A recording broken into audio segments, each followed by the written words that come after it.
How many of you read Facebook? Facebook を見る人。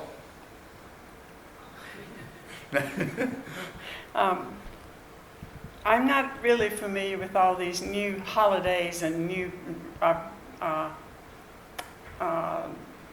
things that Facebook puts on. This is such and such a day. This is such and such a day. And this is Daughter's Day. This is Son's Day. I'm not familiar with those special days that they've created.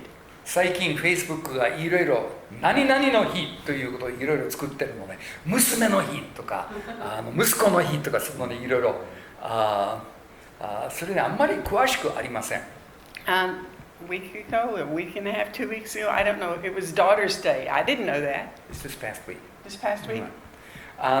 数日前がね娘の日だそうですけど、ね。And we have 2 daughters. 娘2人もいるけどね。I put pictures of the 2 daughters on there. で、2人の娘の写真をアップしました。And they heard from other people that I'd put pictures and they didn't look at it. 他の人からいや私は写真をアップしたと娘たちが聞いたのに自分で見なかった。Because the people were making fun of what the pictures were.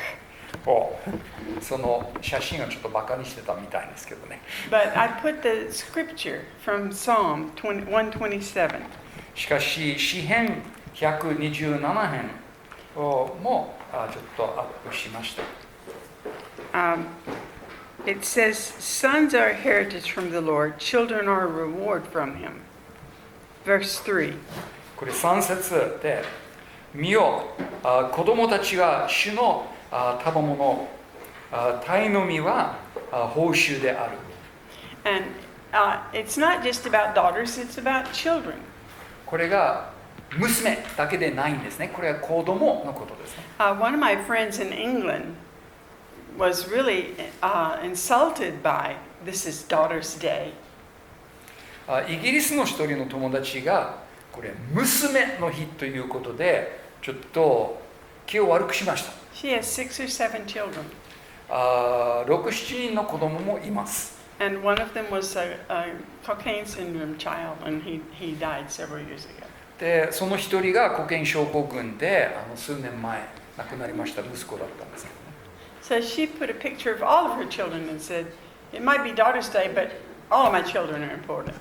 で、彼女が子供みんなの写真をアップして、これ娘の日と言っても私の子供みんなが大切だとしました。And I wrote her a note saying, "I agree with you."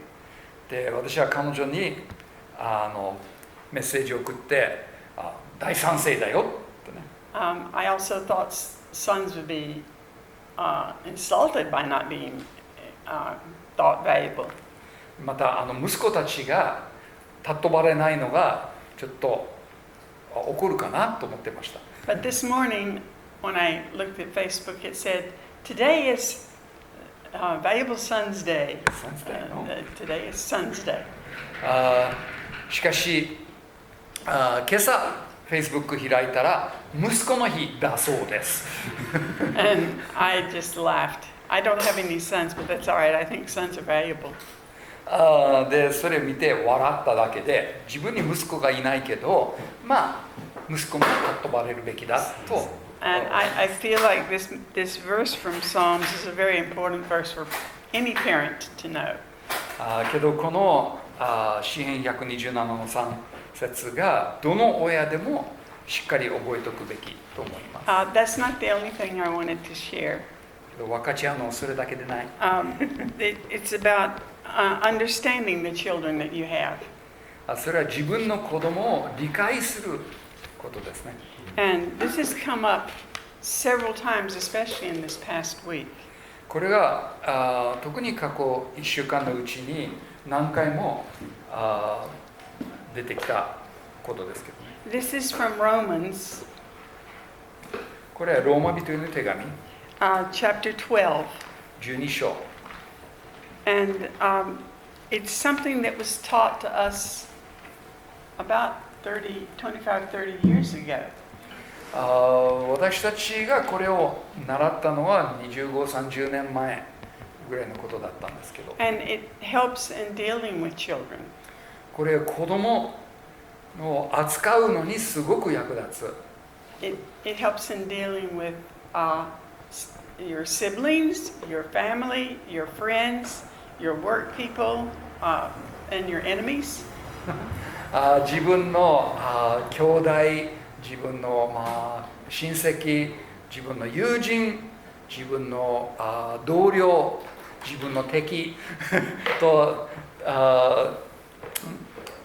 に対することにも役立ちます。 And it talks about the way that God has created people. 神様がどういうふうに人を作っているかということ。 And how He has blessed them with specific gifting.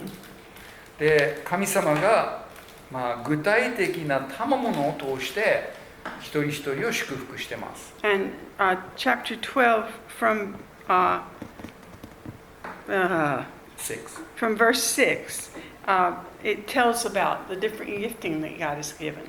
で、6節からその6節から8節までがその賜物を載ってますね。 And it doesn't matter whether the person is a Christian or not a Christian, God has gifted them in certain ways. で、その人がクリスチャンであってもクリスチャンでなくても神様がその人に賜物を与えています。 But the information helps Christians understand how to relate to people. しかしこれで人にどういうふうに対応するできるかということをすごく、クリスチャンに助けるんですね。 And I pray that God will help us all understand how to relate to and encourage people of other gifting, different from ours. だから自分の賜物と異なる賜物を持った人をどういうふうにその人と対応するべきかと、どういうふうにその人を励ますかということを分かるように祈ります。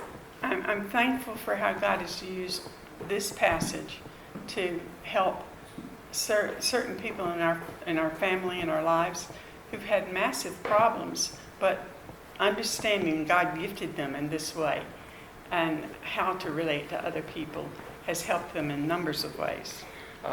けどこの教えを聞いて本当に私たちの親戚の中でも本当にひどい問題を抱えてたのに賜物のことを理解して問題自体もだいぶ、ある意味で和らいでどういうふうにそれに対応するかということを分かってきて人との摩擦がぐんと減ったことを本当に感謝しています。 We have friends who wrote books about this passage. この箇所に関して本も書いてる友人もいますね。And we have copies of the books in English and in Japanese, right? それが日本語と英語両方それの和訳もされてる本でもありますけど、 So あります。 we recommend it. But we've used this past week a whole lot. けどこの過去1週間のうちにこの賜物が異なるなということを本当に使ってます。